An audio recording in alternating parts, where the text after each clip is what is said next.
Hello friends, मी Vishakha global online मराठीमध्ये आपल्या सर्वांचं स्वागत आहे. आजच्या सेशनमध्ये आपल्याला के-व्ही-पी युनिव्हर्सिटीच्या पी-एच-डी एंट्रन्स टेस्टसाठी रिसर्च मेथॉलॉजीचा स्टडी करायचा आहे, ज्यामध्ये तुम्हाला एम-सी-क्यू प्रॅक्टिससुद्धा होणार आहे आणि ही एक्झाममध्ये तुम्हाला मॅक्झिमम स्कोअर करण्यासाठी खूप हेल्पफुल ठरणार आहे. So let start with today's session. आजचं हे आपलं 7वं लेक्चर आहे. सेशन स्टार्ट करण्यापूर्वी एक इम्पॉर्टंट सूचना किंवा संधी आहे त्या स्टुडंटसाठी जे स्टुडंट्स यावर्षीच्या युनिव्हर्सिटीची एक्झाम टार्गेट करत आहेत त्यांच्यासाठी आम्ही एक फुल कोर्स घेऊन आलो स्पेशल अँड रिसर्च मेथॉलॉजीवरती. जसं की आपल्याला माहिती आहे 50% सिलेबस हा पूर्णपणे रिसर्च मेथॉलॉजीवरती आहे आणि तुम्हाला क्वालिफाय होण्यासाठी 50% मार्क्सच आवश्यक असतात.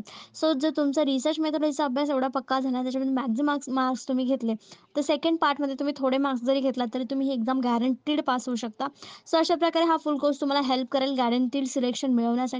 या कोर्समध्ये आम्ही तुम्हाला देणार आहोत संपूर्ण अभ्यासक्रम, मॉक टेस्ट, संपूर्ण अभ्यासक्रमाचे notes, video lectures plus daily live lectures and 1500 plus MCQ PDF जे तुम्हाला हेल्पफुल ठरणार आहे येणाऱ्या एक्झामला क्रॅक करण्यासाठी. या कोर्सची फीस आहे ₹699. इकडे दिलेले व्हॉट्सअप नंबरवरती मेसेज करून तुम्ही लगेचच कोर्सला जॉईन होऊ शकता आणि आपल्या प्रिपरेशनला सुद्धा स्टार्ट करू शकता. The world through observation of real events is called. वास्तविक घटनांच्या निरीक्षणाद्वारे जगाला समजून घेणे किंवा जाणून घेणे याला म्हणतात. कशाला म्हणतात?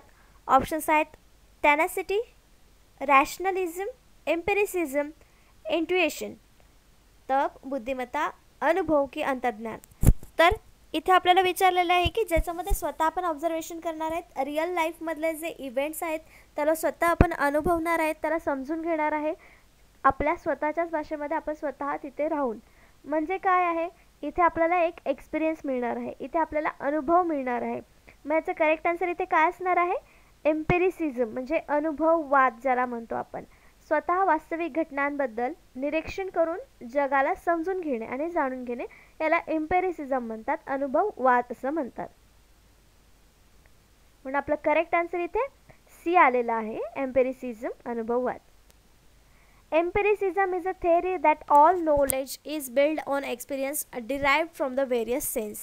आपल्याकडे जे वेगवेगळे सेन्स आहेत त्याच्यामधून आपण जे एक्सपिरियन्स घेतो त्याच्यातून आपण नॉलेज प्राप्त करत असतो, त्याला आपण एम्पिरिसिझम असं म्हणतो. Take a quiz and learn about the theory. Empiricism theory states that knowledge comes primary from. तर आपण एखादा प्रश्न विचारतो आणि त्याच्याबद्दल उत्तरं येतं ते आपली थेअरी होते, त्याला आपण अनुभवजन्य नॉलेज असं म्हणू शकतो. म्हणजे empiricism theory states that knowledge comes from primarily from. तर जिथून जेव्हा आपण एखादा प्रश्न निर्माण करतो तेव्हा तिथूनच आपल्याला एखादी थेअरी प्राथमिक निघते किंवा तयार होत असते. In the philosophy of science, empiricism is a theory of knowledge which emphasizes those aspects of scientific knowledge that are closely related to the experience. तर याच्यामध्ये आपल्याला सांगितलेलं की एम्पिरिसिझम जे आहे ते एक्सपिरियन्समधून आलेलं आहे किंवा एक्सपिरियन्सशी जास्त क्लोज्ड आहे. सायंटिफिक नॉलेज आपल्याला मिळतं त्याच्यातून, म्हणजे वैज्ञानिक ज्ञान तर मिळतं आहे, पण ते कशातून मिळतं आहे? आपल्या एक्सपिरियन्समधून, आपल्या अनुभवातून ते आपल्याला प्राप्त होत आहे. Especially as formed through the deliberate experimental arrangements. Hence science is considered to be methodologically empirical in nature. तर जे काही आपल्याला माहिती मिळते आहे ते आपल्या प्रयोगातूनच मिळते आहे. प्रयोग अरेंज आपोआप होतात, पण त्यातून आपण अनुभव घेतो आणि मग ते आपल्याला एखादी थेअरी किंवा एखादा सायन्सचं नॉलेज त्यातून आपल्याला प्राप्त होतं. म्हणून आपण असं म्हणतो की विज्ञान हे एक पद्धती आहे, अनुभव, निसर्गातून अनुभव घेऊन शिकण्याची गोष्ट आहे, नॉलेज मिळवण्याची गोष्ट आहे. तर एम्पिरिसिझम म्हणजे काय आपल्याला समजलं? एम्पिरिसिझम म्हणजे अनुभववाद आणि एम्पेरिकल रिसर्च जो असतो तो अनुभवजन्य रिसर्च असतो, म्हणजे तो स्वतः आपण तिथे तयार केलेला असतो किंवा आपण स्वतः त्याचा अनुभव घेऊन, एक्सपिरियन्स घेऊन तो तयार केलेला असतो. नेक्स्ट क्वेश्चन आहे सेकंड नंबरचा. What does an empiricist believe? तर एम्पिरिसिझम आपल्याला समजलं. आता प्रश्न विचारला आहे एम्पिरिसिस्ट कशावर विश्वास ठेवतात? अनुभववाद्यांचा काय विश्वास आहे किंवा त्यांचं म्हणणं काय आहे, त्यांचा एक विश्वास काय आहे? ऑप्शन्स आहेत we should not apply natural science methods to the science, social science research.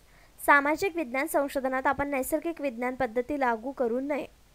It is the socialism aim to understand the meaning of social action. सामाजिक क्रियेचा अर्थ समजणे हे समाजशास्त्रांचे ध्येय आहे. Knowledge in the form of facts should be gain through the sensory experience. ज्ञान तथ्याच्या रूपात ज्ञानेंद्रियाच्या अनुभवाने प्राप्त केले जावे. The research conducted within the British Empire was biased and unreliable. British साम्राज्यात केलेले संशोधन पक्षपाती आणि अविश्वसनीय होते. तर इथे आपलं कुठलं ऑप्शन करेक्ट आहे, त्यातून एक एक ऑप्शन आपल्याला कट करायचं आहे. जे डी ऑप्शन आपल्याला इथे बायस्ड आणि अनरिलायबल असेल असं ऑप्शन आपल्याला नाही आहे रिसर्चमध्ये.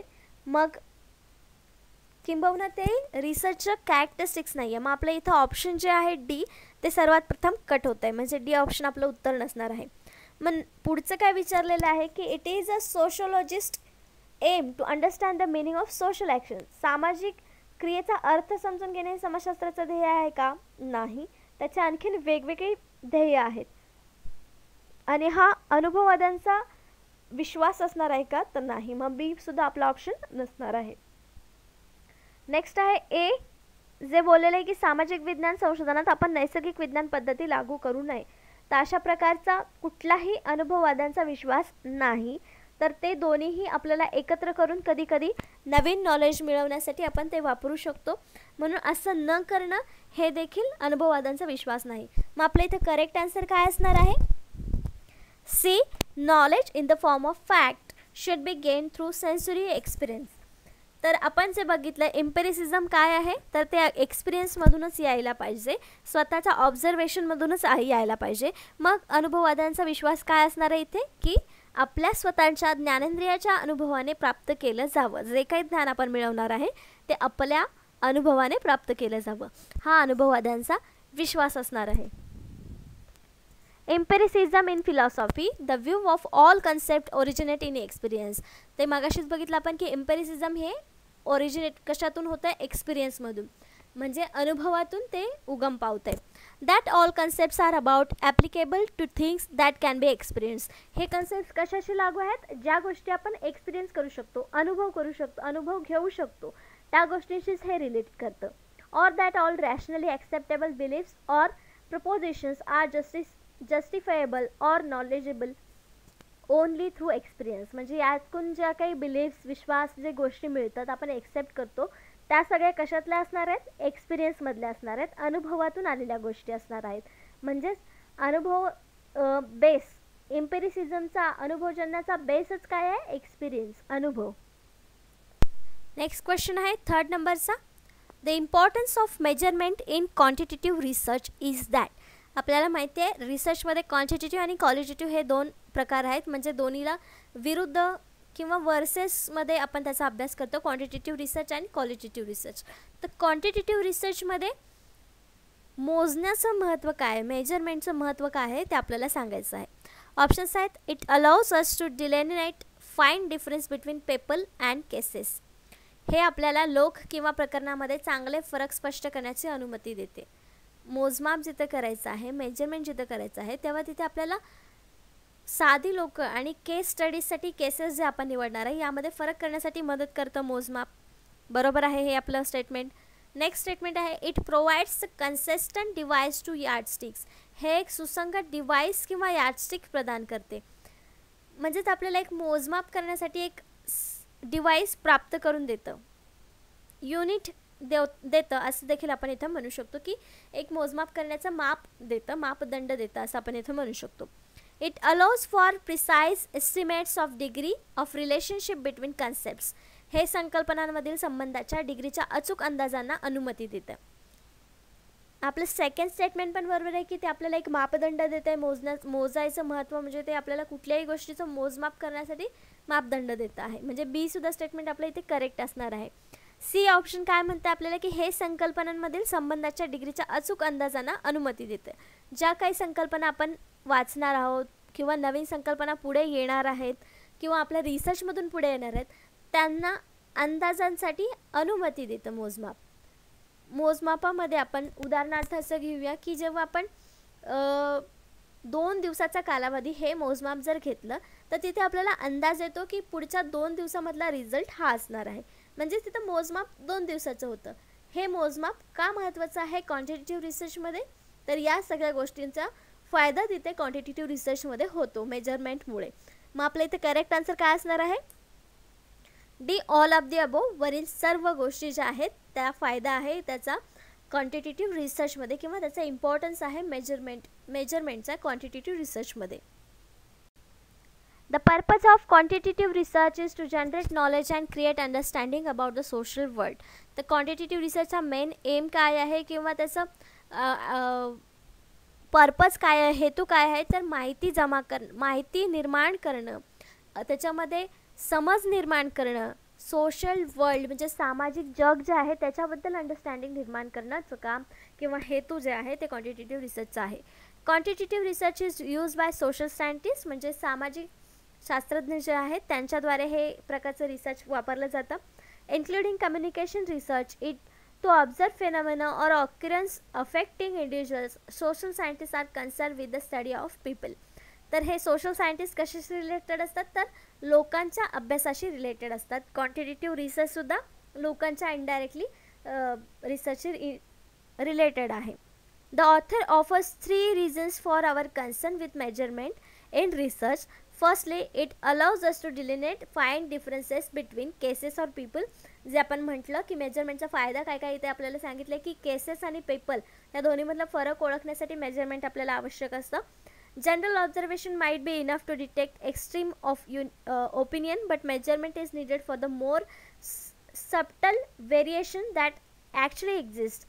जे खरं व्हेरिएशन्स तिथे प्रेझेंट आहेत त्यांना ओळखण्यासाठी ही मेजरमेंट्स आपल्याला गरजेची असतात. Establishing a measure once allow us to use it again later on with the same people with other, providing the consistent benchmark. Finally, by studying correlationship we have a bias for studying how closely concepts relate to each other. So answer D is correct, all of the above. All of the above का correct आहे, इथं आपण सांगितलेलं आहे की लोक आणि cases हे ओळखण्यासाठी आपल्याला मेजरमेंट्स मदत करतात. Next question 4 number. Quantitative social researchers rarely claim to have establish causality because. परिणात्मक सामाजिक संशोधन जे आहे ते क्वचित कार्यकरण स्थापित केल्याचा दावा करतात. कारण म्हणजे तिथे कधीच कार्यकरण स्थापित होतं, म्हणजे काम होतंय असं दावा करतात क्वांटिटेटिव्ह रिसर्चमध्ये. का असं होतं, याचे ऑप्शन्स आहेत. They are more concern with publishing the result of their reliability test. त्यांच्या विश्वासार्हतेच्या चाचण्यांचे निकाल प्रकाशित करण्यास ते अधिक संबंधित असतात. They do not believe that this is an appropriate goal to be strive for. प्रयत्नांची पराकाष्ठा करणे हे एक योग्य लक्ष्य आहे यावर त्यांचा विश्वास नाही. They keep forgetting which of the variables they have manipulated. त्यांनी बदल घडून आणलेले कुठलेही बदल ते विसरतच राहिलेत किंवा त्यांनी ते लक्षात ठेवले नाही आहेत. They tend to use cross sectional designs which produce only correlations. त्यांच्याकडे क्रॉस सेक्शनल डिझाईन वापरण्याची प्रवृत्ती आहे जी केवळ परस्पर संबंध तयार करत असतात. तर याच्यामध्ये करेक्ट आन्सर काय असणार आहे, म्हणजे कुठलं रिझन असू शकतं की ज्याच्यामध्ये कॅज्युअलिटी निर्माण होत असते, क्वचितच पण म्हणजेच कधी. त्याचं रिझन जे आहे ते आहे की they tend to use cross sectional design. याचं करेक्ट आन्सर आहे D. They tend to use cross sectional designs which produce only correlation.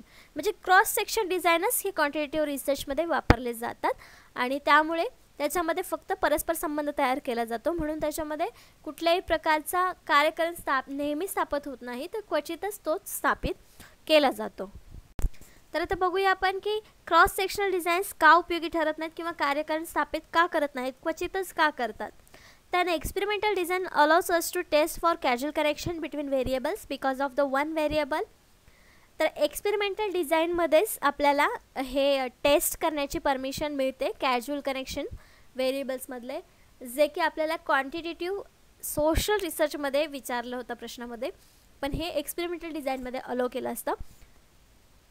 because one of the variables that is independent or manipulated to track changes in other dependent variables. स्वतंत्र चल आणि अवलंबित चल असे दोन प्रकारचे चल असतात जे एक्सपेरिमेंटल डिझाईन्समध्ये असतात. कॉज आणि इफेक्ट्समध्ये ते काम करत असतात. However, the most social survey research uses cross sectional designs. तर क्वांटिटेटिव्ह रिसर्चमध्ये सोशल सर्वे रिसर्च येतात आणि त्याच्यामध्ये क्रॉस सेक्शनल डिझाईन्स हे मोस्टली यूज केले जातात. Where such manipulation is not possible. जसं एक्सपेरिमेंटल डिझाईन्समध्ये इंडिपेंडंट व्हेरिएबल डिपेंडंट व्हेरिएबलमध्ये मॅनिप्युलेशन होतं, ते क्रॉस सेक्शन डिझाईनमध्ये पॉसिबल नाही होत बहुतेक वेळा. Consequently, degree of correlation between variables can be determined, but causality remains interferential. तर काही घटकामध्ये काय होतं की व्हेरिएबल्स डिटरमाइन होतात पण त्यांची कॅज्युअलिटी निर्माण होत नाही किंवा तिथे जागा घेत नाही. If you give answer B, you should recognize that very few researchers are interested in mere description of things. They usually want to find out why things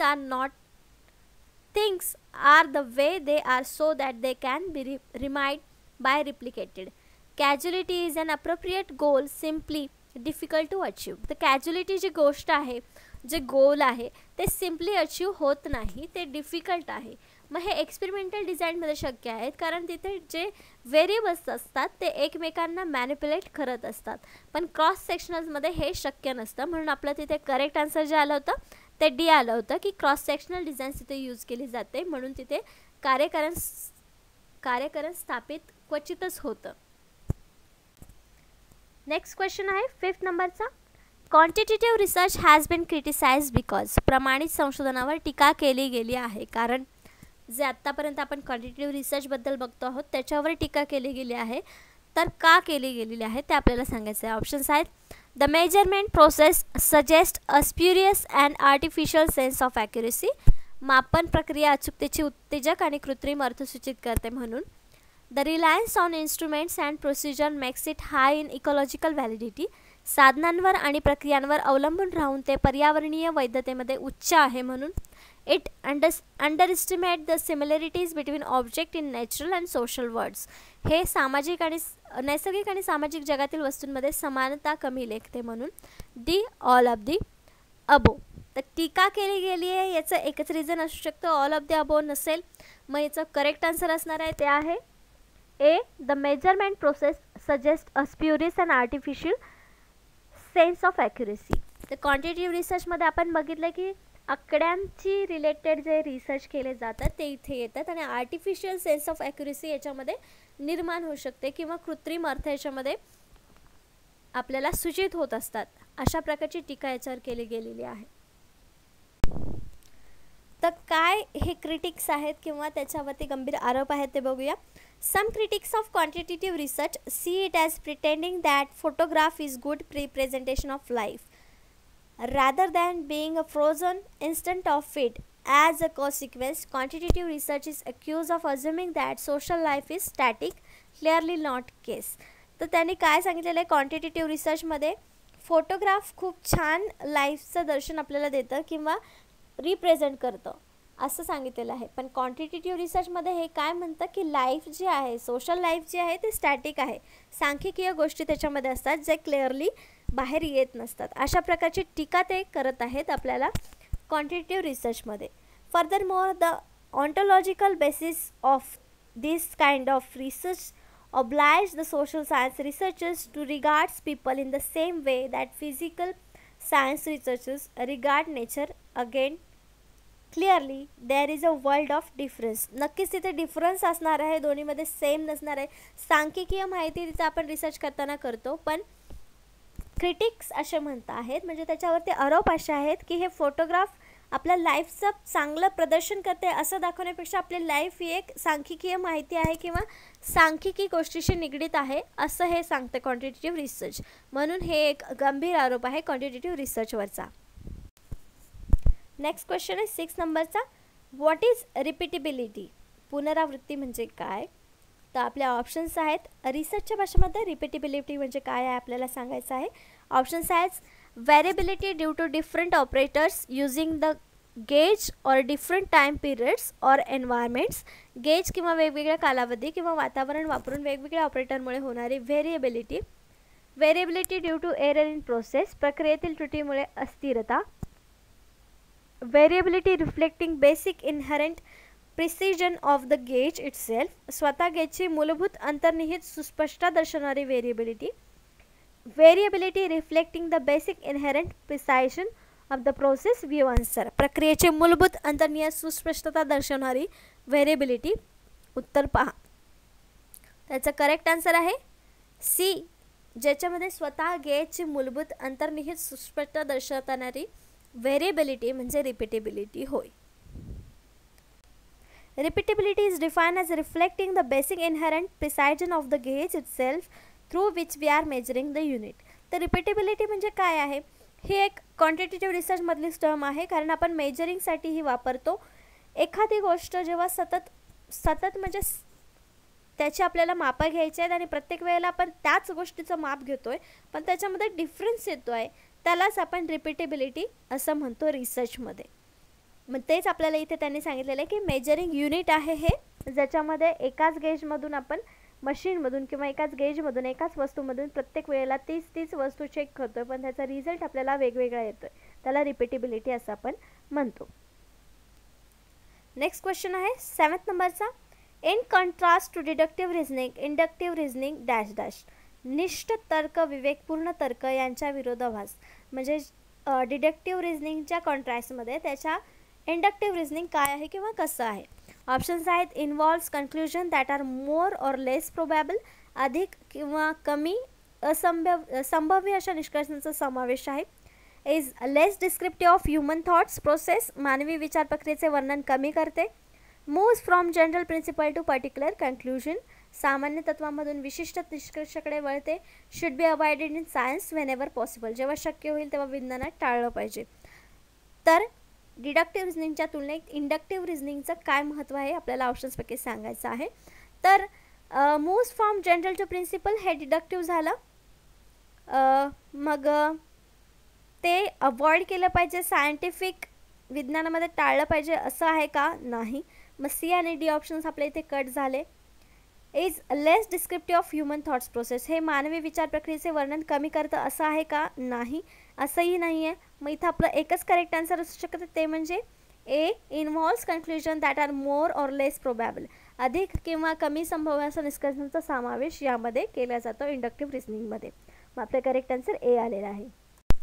तर आपल्याला इथे इंडक्टिव्ह रिझनिंग आणि डिडक्टिव्ह रिझनिंग नेमकं काय आहे ते आपल्याला बघायचं आहे आणि दोन्हीमधला फरक देखील इथे आपल्याला समजेल.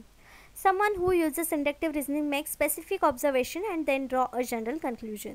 तर इंडक्टिव्ह रिझनिंगमध्ये काय आहे? स्पेसिफिक ऑब्झर्वेशन केलं जातं, त्याच्यावरून जनरल कन्क्लुजन आपण काढत असतो. तर डिडक्टिव्हमध्ये काय असतं? स्पेसिफिक कन्क्लुजनवरून जनरल थेअरी निघत असते. तर इथे उदाहरण आपण असं घेऊ शकतो की every quiz has been easy therefore the test will be easy. Example त्यांनी दिलेलं आहे इंडक्टिव्हचं की क्वीज इझी असणार आहे, प्रत्येक क्वीज इझी असणार आहे, म्हणजेच तिथे अख्खी टेस्ट जी आपली आहे ती इझी असणार आहे. म्हणजे हे इंडक्टिव्ह रिझनिंग झालं. जनरल कन्क्लुजन जेव्हा काढतोय आपण तेव्हा स्पेसिफिक ऑब्झर्वेशनचा विचार करतो आहे. नंतर डिडक्टिव्हमध्ये काय एक्झाम्पल दिलेलं आहे? All student in this class play guitar, Sam is the student of this class. मग त्यांनी जनरल एक्झाम्पल दिलं आहे डिडक्टिव्हमध्ये की एक क्लासमध्ये सगळे स्टुडंट्स गिटार वाजवत आहेत, म्हणजे सॅमसुद्धा त्याच क्लासमधला मुलगा आहे, म्हणजे सॅमसुद्धा गिटार वाजवत असणार. हे डिडक्टिव्हचं रिझनिंग झालं. जनरल स्टेटमेंट आपण काढतो, स्पेसिफिक कन्क्लुजन तिथे आपण काढतो आहोत. इंडक्टिव्हमध्ये अजून काय सांगितलेलं आहे? When you are using inductive reasoning correct observation won't necessary lead you to correct general conclusion. जर इंडक्टिव्ह रिझनिंगमध्ये आपण स्पेसिफिक ऑब्झर्वेशनवरून जनरल कन्क्लुजन काढत असतो, पण इंडक्टिव्हमध्ये ते खरं असेलच असं नाही. तर याउलट डिडक्टिव्हमध्ये जे आपण रिझनिंग किंवा थेअरी कन्क्लुजन जे काढतो ती दोन्ही स्टेटमेंट जी असतात ती करेक्ट असतात. उदाहरण दिलेलं आहे इंडक्टिव्हमध्ये the teacher use PPT in the last few classes therefore the teacher will use PPT tomorrow. हे आपलं रिझन तिथं इंडक्टिव्हमध्ये असं दाखवू शकतो की आपण प्रत्येक क्लासमध्ये टीचरने PPT यूज केले असं दिलेलं नाही आपल्याला. Last few classes teacher use केलेली आहे PPT, तर टीचर PPT उद्या यूज करेल असं आपण सांगू शकत नाही इंडक्टिव्ह रिझनिंगमध्ये. तेच डिडक्टिव्ह रिझनिंगमध्ये at the conference all people present are 30 or older, Maria is in the room. म्हणजे मारिया तिथे 30चे असणार आहे हे आपल्याला तिथे समजून येतं. म्हणजे ही जनरल थेअरी आहे, याला आपण डिडक्टिव्ह रिझनिंग असं म्हणू शकतो. तर हा फरक आहे इंडक्टिव्ह रिझनिंग आणि डिडक्टिव्ह रिझनिंगमध्ये. एक्झाम्पल्सवरून आपल्याला डिडक्टिव्ह रिझनिंग, इंडक्टिव्ह रिझनिंग हे दोन्ही क्लिअरली समजतं. Inductive reasoning specific to general and deductive reasoning specific conclusion follows a general theory. Next question आहे 8th नंबरचा. Which of the following sequence best describe the deductive logic of enquiry. तर deductive आपण बघितलेले आहे, reasoning काय आहे, deductive logic enquiry इथे काय विचारलेलं आहे. म्हणजे आपलं काय असणार आहे इथे? General to specific. पुढीलपैकी कोणता अनुक्रम चौकशीच्या विलोमनीय लॉजिकचे उत्तम वर्णन करतो आहे. जनरलपासून आपल्याला स्पेसिफिकपर्यंत जायचं आहे. म्हणजे ऑप्शन्स बघा आपले काय आहेत, थेअरी, डेटा, हायपोथेसिस. डेटा पहिले यायला पाहिजे की थेअरी पहिले यायला पाहिजे की हायपोथेसिस पहिले यायला पाहिजे, इथे आपल्याला सांगायचं आहे. तर data, theory, hypothesis. Data, empirical pattern, theory. Theory, hypothesis, data. Empirical pattern, hypothesis and theory. तर इथे करेक्ट आन्सर जे आहे ते आहे डी, थेअरी, हायपोथेसिस, डेटा. तर सगळ्यात मोठी काय असणार आहे, सिद्धांत असणार आहे. त्याच्यानंतर हायपोथेसिस म्हणजे त्याची गृहीतक असणार आहेत आणि मग सगळ्यात शेवटी डेटा असणार आहे. कारण डिडक्टिव्ह लॉजिक विचारलेलं आहे. हे जर आपल्याला इंडक्टिव्ह लॉजिक विचारलं असतं तर मग डेटा, हायपोथेसिस आणि मग थेअरी आले असते. पण डिडक्टिव्ह लॉजिकमध्ये पहिले सगळ्यात मोठा सिद्धांत, त्याच्यानंतर हायपोथेसिस, मग त्याचा डेटा येणार आहे. म्हणून इथं आपलं करेक्ट आन्सर डी आलेला आहे. जसं इथे डिडक्टिव्ह रिझनिंगचे एक्झाम्पल्स दिलेले आहेत त्यांनी. ऑल बर्ड्स हॅव फीदर्स, म्हणजे सगळ्या पक्ष्यांना इथे पंख असतात. हे एक डिडक्टिव्ह लॉजिक आहे. It's dangerous to drive on icy streets, म्हणजे बर्फाच्या रस्त्यांवरती गाडी चालवणं किंवा ड्राईव्ह करणं हे डेंजरस आहे. हे एक डिडक्टिव्ह रिझनिंग आहे. ऑल कॅट्स हॅव बीन कीन सेन्स ऑफ स्मेल, सगळ्यांना त्यांचा म्हणजे वासावरून गोष्टी ओळखण्याची एक क्षमता आहे सगळ्या कॅट्समध्ये. Cacti are plants and all plants perform photosynthesis, म्हणजे इथे आपल्याला जनरल गोष्ट सांगितलेली आहे की स्पेसिफिकपासून जनरल गोष्ट निघालेली आहे की कॅक्टी नावाचा प्लांट आहे आणि प्रत्येक प्लांट हे फोटोसिंथेसिस करतं, म्हणजे कॅक्टीसुद्धा फोटोसिंथेसिसची प्रोसेस करतं. हे जनरल फॅक्ट आपल्याला इथे डिडक्टिव्हमध्ये निघतं आहे आणि ते करेक्ट आहे. म्हणून हे एक डिडक्टिव्ह लॉजिकचं एक्झाम्पल आहे. Red meat has iron in it and beef is red meat. तर इथे पण त्यांनी आपल्याला एक जनरल स्पेसिफिक स्टेटमेंट आपल्याला मिळतं आहे, ते आहे red meat has an iron, म्हणजे रेड मीटमध्ये आयर्न असतं आणि बीफ हे एक रेड मीट आहे, म्हणजे त्याच्यामध्ये आयर्न असणार आहे. हे आपल्याला फॅक्ट इथं आपल्याला मिळतं आहे. म्हणून ते एक डिडक्टिव्ह रिझनिंगचं एक्झाम्पल आपल्याला इथे दिलेलं आहे. हे काही एक्झाम्पलवरून आपल्याला डिडक्टिव्ह रिझनिंग काय आहे, डिडक्टिव्ह लॉजिक आपल्याला काय आहे हे समजलं असेल. नेक्स्ट क्वेश्चन आहे 9 नंबरचा. A deductive argument is valid if एक वजाबाकी युक्तिवाद वैध असेल जर. ऑप्शन्स आहेत premises are false and conclusion is true, जर जागा खोटी आहे आणि निष्कर्ष खरे आहेत.